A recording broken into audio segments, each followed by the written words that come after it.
अस्सलाम वालेकुम। बिस्मिल्लाहिर्रहमानिर्रहीम। रब्बि इश्रह ली सदरी व यस्सिर ली अमरी वहलुल उक़दतम मिन लिसानी यफ़क़हू क़ौली। सबसे पहले एतज़ाज़ अहसन का बयान आपके सामने रखने जा रहे हैं, जो गुज़श्ता रात उन्होंने मोहम्मद मालिक के प्रोग्राम में इजहार ख़याल करते हुए कहा। उनका कहना था कि मखसूस नशिस्तों के केस का फ़ैसला क्यों नहीं सुनाया गया, उसकी उन्होंने बड़ी दिलचस्प वजह बताई है, वो मैं आपके सामने रखने जा रहा हूँ।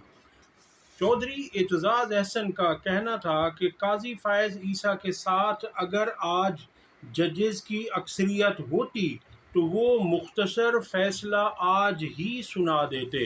उनकी ख्वाहिश है कि किसी न किसी तरह कुछ जजेस को अपने साथ मिलाया जाए। ये बैरिस्टर एतज़ाज़ साहब ने बहुत बड़ी बात की है। वो कहते हैं कि काजी साहब की ये ख्वाहिश है कि किसी न किसी तरह कुछ जजेस को अपने साथ मिलाया जाए।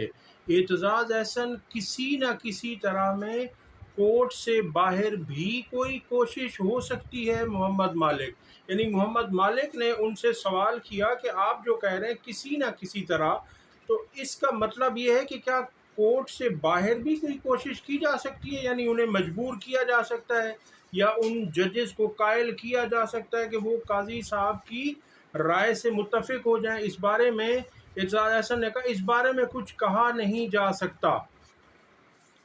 मखसूस नशिस्तों के केस के फैसले को ज़ेर इल्तवा रखना इसलिए रखा गया है कि जिन जजेस ने आज़ाद राय दी है, जो आज़ाद दिखाई दिए हैं, खलाई मखलूक उन्हें जस्टिस कॉर्लिनियस से जस्टिस मुनीर बना दे। वक्त आ गया है कि जजेस फैसला करें कि वो अजीम जज कॉर्लिनियस बनेंगे या जस्टिस मुनीर के कबीले से होंगे। ये आपको मैं सुनवाने जा रहा हूँ एतज़ाज़ अहसन साहब के एग्जैक्ट वर्ड, ये सुनिए ज़रा। जस्टिस साहब ज़रूर चाहते होंगे अपनी तरफ मायल करना चंद जजेस को। ये भी यकीनन लगता है कि क्लियरली कि मेजॉरिटी चीफ जस्टिस साहब के साथ नहीं थी। अगर चीफ जस्टिस साहब के साथ मेजॉरिटी होती तो यकीनन आज शॉर्ट ऑर्डर आ जाता, उसके बाद अपने अपने रीज़न लिखते रहते। लेकिन अभी कुछ ख्वाहिश है कि किसी न किसी तरह जो मेजॉरिटी दूसरी तरफ है उसमें से कुछ जजेस को मायल किया जाए कि वो चीफ जस्टिस साहब की। क्या सर ये किसी ना किसी तरह में क्या outside the court room influence की भी ख्वाहिश हो सकती है? कहा नहीं जा सकता। जी, तो आपने सुन लिया। अच्छा, दूसरी खबर आपके सामने रखने जा रहे हैं। 190 मिलियन पाउंड रेफरेंस में साबिक वज़ीर दिफा और साबिक वज़ीर आला खैबर पख्तूनख्वा परवेज़ खटक का बयान रिकॉर्ड कर लिया गया है। कल अडियाला जेल रावलपिंडी में 190 मिलियन पाउंड केस में परवेज़ खटक का बयान रिकॉर्ड कर लिया गया है। बनी गाला इस्लामाबाद के पटवारी पर जिरा भी मुकम्मल कर ली गई है। तफसीलात के मुताबिक अडियाला जेल रावलपिंडी में 190 मिलियन रेफरेंस की समाअत एहतसाब अदालत के जज मोहम्मद अली वड़ाइच ने की। साबिक वज़ीर आज़म के प्रिंसिपल सेक्रेटरी आज़म खान और साबिक वज़ीर ज़ुबैदा जलाल ने भी अदालत में पेश होना था गवाही के लिए, मगर वो पेश ना हुए। बुशरा बीबी और इमरान खान कमरा अदालत में मौजूद थे। साबिक वफाकी वज़ीर दिफा परवेज़ खटक का बयान रिकॉर्ड कर लिया गया। परवेज़ खटक ने अपना बयान 15 मिनट में रिकॉर्ड करवाया और वो वापस चले गए। जब परवेज़ खटक का सामना इमरान खान से हुआ तो नईम पंजोता के बकौल, जो इमरान खान साहब के वकील हैं और उस वक्त कोर्ट में मौजूद थे, तो उनका कहना था कि परवेज़ खटक लड़खड़ा गए इमरान खान को देखकर और वो बार बार इमरान खान को कनखियों से देखते रहे, यानी चोरी चोरी उन्हें देखते रहे। परवेज़ खटक ने बयान दिया کہ نیب نے مئی 2023 میں ان کا 190 ملین پاؤنڈ کے حوالے سے بیان ریکارڈ کیا تھا۔ پرویز خٹک نے کہا کہ شہزاد اکبر نے کابینہ اجلاس میں بتایا تھا کہ پاکستان سے غیر قانونی طور پر باہر بھجوائی گئی رقم برطانیہ میں پکڑی گئی رقم پاکستان کو واپس کی جائے گی۔ کابینہ میں رقم کے حوالے سے کاغذات بند لفافے میں پیش کیے گئے۔ پرویز خٹک کے بیان کے دوران عمران خان روسٹرم پر آ گئے۔ پرویز خٹک کے بیان کے دوران عمران خان مسکراتے رہے۔ عمران خان نے چٹکلا سناتے ہوئے کہا کہ اب تو نواز شریف کے فلیٹ بھی پاکستان واپس آنے چاہیے۔ دوران سماعت بنی گالہ اسلام آباد کے پٹواری عباس گورایا پر جرح بھی مکمل کر لی گئی۔ ریفرنس کی سماعت 13 جولائی تک ملتوی کر دی گئی ہے۔ ریفرنس میں مجموعی طور پر 31 گواہان کے بیانات ریکارڈ اور 30 پر جرح مکمل کر لی گئی ہے۔ پرویز خٹک کے بیان پر علی محمد خان اور شاندانہ گلزار نے افسوس کا اظہار کیا ہے۔ ان کا کہنا تھا کہ پرویز خٹک کو عمران خان نے عزت بخشی۔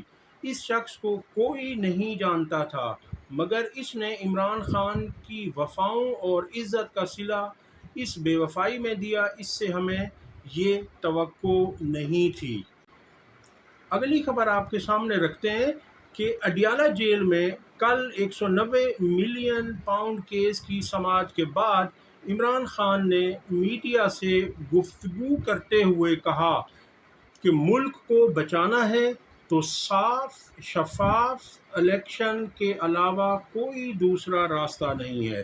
یعنی اب عمران خان کا مطالبہ ہے کہ الیکشن دوبارہ کروائے جائیں اور صاف شفاف کروائے جائیں۔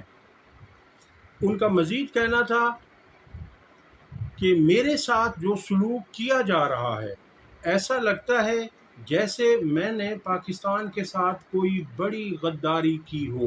موجودہ حکومت نے پاکستان کی رہی صحیح امید بھی ختم کر دی ہے۔ کسی کو پی ڈی ایم حکومت پر بھروسہ نہیں رہا۔ 2024 کے جنرل الیکشن میں تاریخی دھاندلی ہوئی۔ عمران خان نے کہا کہ 2021 میں ملک کا قرضہ 2.8 ٹریلین یعنی 2.8 کھرب روپے تھا۔ 4 سال کے دوران ملک کا قرضہ 8 سے 9 کھرب تک پہنچ گئے ہیں۔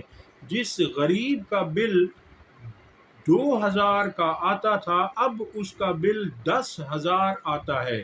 ساری اشرافیہ کا پیسہ ملک سے باہر پڑا ہے۔ ہمارے دور میں سب سے زیادہ دہشت گردی ہوئی۔ میں بھوک ہڑتال ضرور کروں گا، ابھی کچھ فیصلوں کا انتظار ہے۔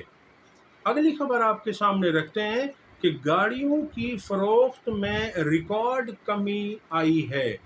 ملک میں گزشتہ مالی سال کے دوران گاڑیوں کی فروخت میں سالانہ بنیادوں پر 3% کی کمی ریکارڈ کی گئی ہے۔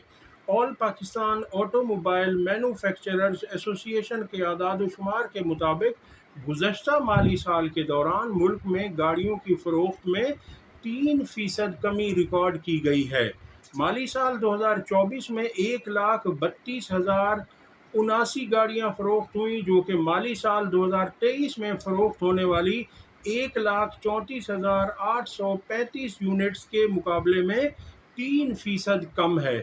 یعنی ہر روز یہ ہمارے وطن عزیز کو نیچے کی طرف لے کر جا رہے ہیں، اسے خدا نخواستہ تنزلی کی طرف لے کر جا رہے ہیں۔ اور ان کے آپ اپنے کاروبار دیکھیں، ان کے بینک اکاؤنٹس دیکھیں، ان کی گاڑیاں دیکھیں، ان کی تمام چیزیں اثاثے دیکھ لیں تو ان میں بہت زیادہ اضافہ ہو رہا ہے اور ملک کو ترقی کے بجائے تنزلی کی طرف لے کر جایا جا رہا ہے۔ اب تک کے لیے اتنا ہی۔ اگر آپ کو ہماری ویڈیو پسند آئی ہو تو اسے لائک اور شیئر ضرور کریں اور گھنٹی کے بٹن کو ضرور دبا دیں۔ اللہ حافظ۔